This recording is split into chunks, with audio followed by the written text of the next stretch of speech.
Hello, everyone, and welcome to NASCAR.com's Backseat Drivers. I'm Jonathan Merryman, joined this week by Kim Coon, Zack Albert. 3 wide on the couch today, like old Brad Keselowski on a Bristol restart late in that race. Was that too soon? You loved that. Yeah, I did. Bristol, easily, I think, best race of the year. Stage 1 was absolutely fantastic. Overall impressions, overall takeaways this weekend, Kim? I don't know that I would call it the best race of the year. It certainly is up there, but it's the best Bristol race I've seen in a while. The calamity that we saw at the beginning of the race was completely unexpected, in my opinion, and I was all in for it. I was actually going to start looking up stats, the most cautions in Bristol history, because I thought that's where we were going to go with the race. I think you can say most memorable stage 1 by a long shot. I mean, we had all kinds of different plot twists right off the bat. You had the eventual race winner, having trouble right off the bat. Yeah, it was hard to keep up with, quite honestly. I mean, there was a lot my notepad was just full by the end of stage 1, and then you had a surprise winner at the end of it too. So I don't know, you couldn't ask for much more stage 1. How treacherous is Bristol, and how big is a win there, because you have to survive to win it? You do have to survive. It was one of the best Bristol races I think I've seen in years.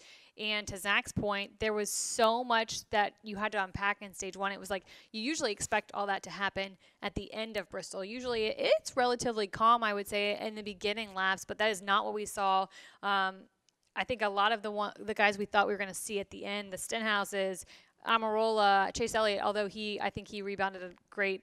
Kyle Busch, after the wreck, he got in with Stenhouse. I was like, there's no way he's winning this thing. And then look what happened. I think the big winner, in my perspective, was Kevin Harvick. He gets that penalty, finds out he has to do a pass-through, which would put you, I would say, 3 laps down had we not seen that caution. And so I think he was the big winner there. But definitely one of the better Bristol races I've seen in a long time. His car had speed as well in that race, which I think, penalties aside, I think that's a positive thing for Stewart-Haas Racing right now. How refreshing was it to see Ty Dillon grab that stage win? I mean, it was by a nose over Clint Boyer. And if Jermaine's out there, granted it's just for a stage win, but competing with Stewart-Haas Racing, I mean, I think that's a big win for that race team. It was huge. I mean, just huge shot in the arm for them. And he said as much after that, too. They had a late pit road speeding penalty that kind of knocked them back, but they still finished 15th, which, compared to how some of their performances have gone, it was a big boost. But the stage 1 win, that was a big shot in the arm for the team. I think it was big for the team. More exciting for me, though, outside of Ty winning that stage and that being a little bit unusual for Jermaine, was how close it came between he and Clint Boyer. To me, that's exciting. We're at the end of a stage. This isn't the end of the race, but it feels like it because he won by inches. We all know that Ryan Newman is hard to pass, and we kind of, Ryan Blaney saw that in full effect with those guys getting together there. Chase Elliott got involved in that as well. But Blaney was racing with Logano. And, Kim, I texted you after that about how good of a teammate Ryan Blaney is and how I think he's such a good teammate. It's a little bit detrimental to his on-track performance. What's he going to have to do different in the car to start racking wins up? I do think he's a little too nice. He's being a little too much of a gentleman, but it's early in the season, and we also don't know what kind of team orders. I know people hate talking about team orders, but we don't know. It could be a team order, hey, don't take out your teammate unless it's for the win, or be a little bit nice, when you're side by side with your teammates. Though, if I'm Ryan, I put myself in Joey and Brad's shoes, and I don't think that Joey and Brad, if the situation were flipped, would have been as nice. Well, Joey didn't take anything off of him. He cut right up in front of him. So, I mean, it's a two-way street, right? I think you need to play how you're being played, and Ryan didn't do that. He needs to be a little bit tougher, I think, with his teammate. They race each other pretty hard, and it's pretty clear that, even though you don't want to see, the teammates come together, things like that, they still go at it with a pretty hard-nosed edge. So, pretty clear there's no team orders right there, so it's kind of fun to watch. All right, moving on. Brothers battling at the end on that last restart. We had Kurt Busch and Kyle Busch. The second time in their career they finished 1-2. I know Kurt wishes he could be on the other side of the 1-2 equation. But Kurt said he would wreck his brother to get that win at Bristol. Do we believe that? Do we believe that's a little bit of a showmanship?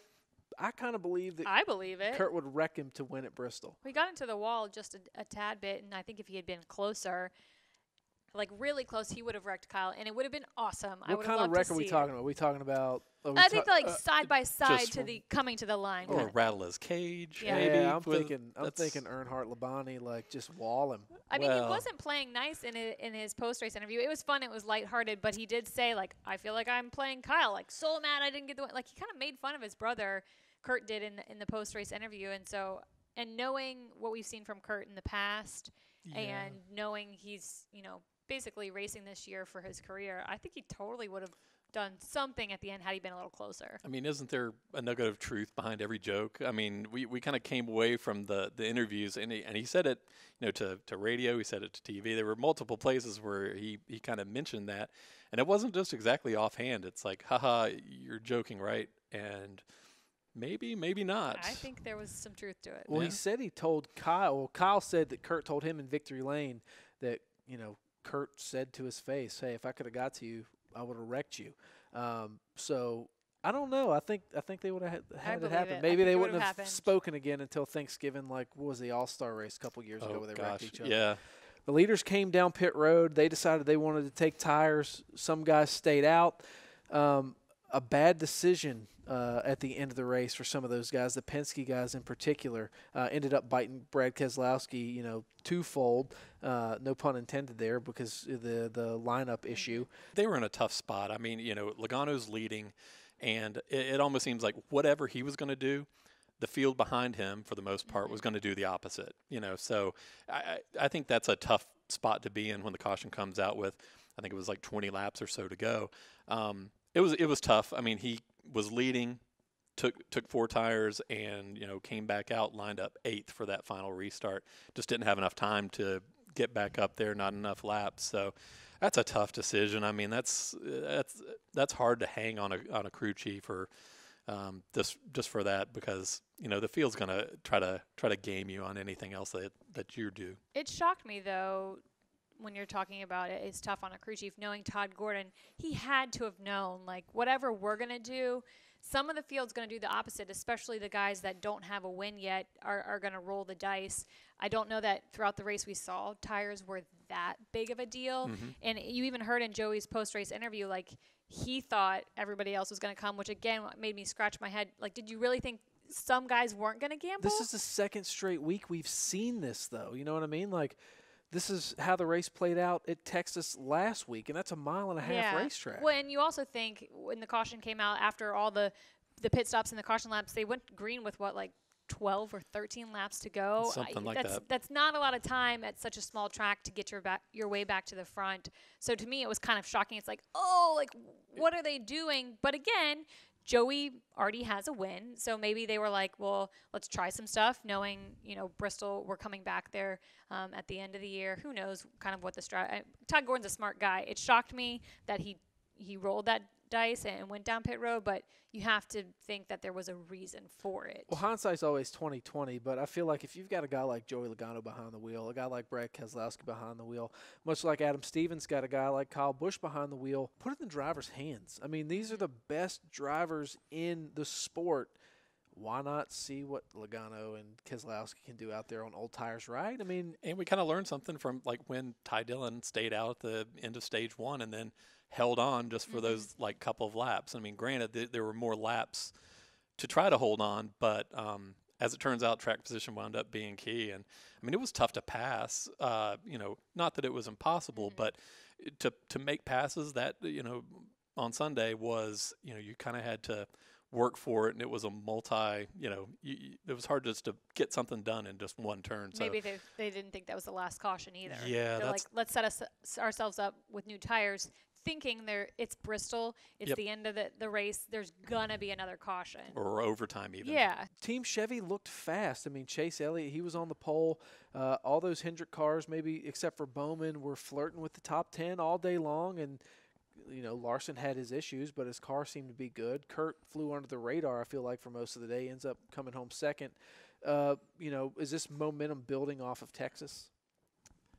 It's hard to say. Texas and Bristol are such different tracks. It takes a lot more races, in my opinion, to talk about momentum. I'd agree with that.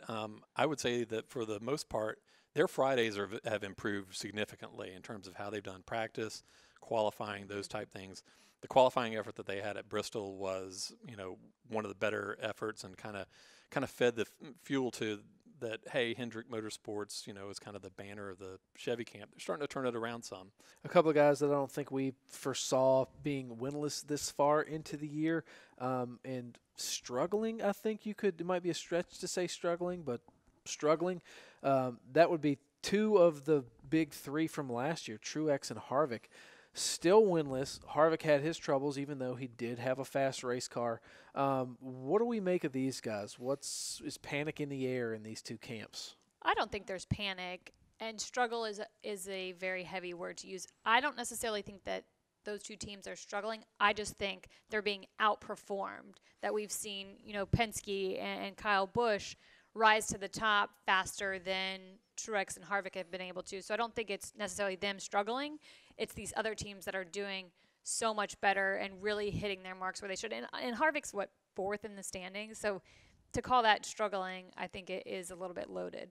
I think they'll be turning it around before too long. Well, I think the big disconnect for me is the fact that you have two Joe Gibbs Racing drivers. One's got 3 wins, one's got 2 wins, and neither one of those people is Martin Truex Jr.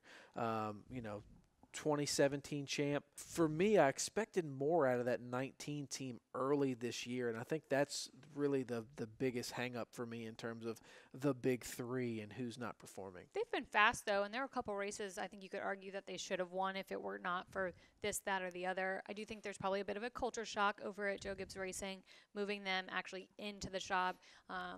They were on this island in Denver and kind of had their own vibe going out there. But at the same time, it's like we are still a little bit early in the race. And I thought last year when we talked about the big three, Martin to me was kind of the outlier of the three. I think Harvick and Kyle Busch were a solid, it's the two. And then we kind of lumped Martin in a little bit later, I felt like. And he never performed as well as Harvick and Kyle Busch, in my opinion. So, when you were like, oh, he went from being in the big three to falling out, he was, again, the outlier of the three to me last year.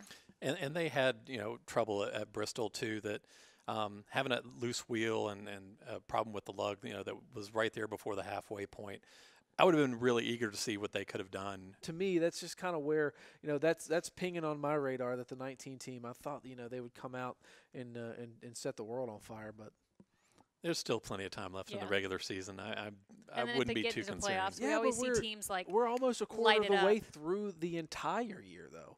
So, if there's glass half full, glass half empty, which one are you going to choose to look at? You only need one win to make the playoffs, right? Yeah. But we know how important bonus points and things like that are. They're going to win before the playoffs. Do you want to bet No, it? I'm not taking that. Cole Pern will come out here and win at Richmond, which he was, close at a couple years ago, but didn't get the opportunity. Oh, he was so mad. Yeah, let's talk about Richmond. First night race of the year. A lot of momentum coming out of Bristol in terms of fantastic racing. What do you guys expect we'll see on track at the old Virginia short track? Well, I would think that another storyline that would continue would be the number 18. You look back, into the Richmond record books, and he owns it. Yeah, 6 wins, and that included a season sweep last year. So I would think heavy pre-race favorite would be Kyle Busch once again. I think heavy favorite is Kyle Busch. He's got the most wins of active drivers there. I look at Denny Hamlin too. He's got a few wins there. He's on fire. I'm not surprised by that because going into this season, I kind of plucked him out as a contender, and he's shown that. But I think he has actually surprised a lot of people this season. I think they felt like he maybe hadn't been a contender the last couple of years, and he certainly stepped up. So I look at him at Richmond. I hope we see the same kind of action we saw at Bristol at Richmond because I don't want to say it, but Richmond hasn't really enamored me the last couple of years in terms of the racing we've seen in the Cup Series at the track. So I'm hoping this year it's a different story. Yeah, I agree. I think you mentioned Denny. This was kind of one of those tipping points for him last year in terms of how poorly that they had run at a track that was usually right in his wheelhouse. So you turn the clock forward, 6 months, however long it's been since we were there last. They're just in such a better spot where they are now as a team. So That's been a strong suit for him at Richmond, and I imagine he's looking for home cooking. So do we think it's going to be another Penske versus JGR? Do we think this is somewhere, somehow, some way, someone else creeps up into the mix? RCR is historically good at Richmond. Their cars are historically fast, even though, the results may not show that. I think someone might surprise us, but I do think Logano typically is good at Richmond. I'm off the top of my head, I don't know about Keselowski. Ryan is not a huge fan of Richmond. Harvick's good at Richmond. He's struggled there, so I don't know that this is the race that Ryan wins necessarily. Talking about Richmond, I really do think it's going to be the 18 and the 11 are the ones that we're going to be talking about most of the weekend. I want to be surprised, though. I want somebody to swoop in and be like, man, didn't see that one coming. I think if you're looking for somebody to kind of break into that, JGR and Penske group, I think it's SHR. Not only I think Harvick is poised for a rebound, but this is one of Clint's best tracks too. So I would imagine that Boyer would probably come out a little bit charged up after not quite getting the finish that they had hoped for at Bristol, and they were contending right up there Sunday too. So I think they'll come back loaded, and I think the number 14 team is probably one of those that can kind of angle its way in there. So maybe CGR too. Hot seat, who you picking? The 18. I don't want to, but I'm going to. If I have to put money on it, yes, I'm going to play the safe bet and say the 18. I'll go with Boyer. I think Boyer, just like the more you think about it, just how well they've done there in the past, I think they're poised for it, and I think we see somebody new in there. I want to pick Harvick so bad, but I know he's got a practice hold. I don't know how big that's going to play in, but I just think we just see it time and time again when he is mad, and he gets it done. I think Richmond suits him in terms of his attitude. Probably he's going to be mad when he gets in that race car. I think he's going to get it done. This is not one of those exact do or die with your back against the wall type situations for them, but it could be. There's still time for that, but it's close. It's close to one of those dire situations for them. I think they'll come out. You always see a little bit of a character change from Harvick when he hasn't won, and then the intensity builds and builds and builds, and then he wins, and then he keeps winning. Yeah. So I don't think he's a bad pick. They're clutch. I would agree. All right, well, you can see if we're right this weekend. It's Richmond. This has been Backseat Drivers. Thank you guys for watching. Kim, Zach, appreciate it.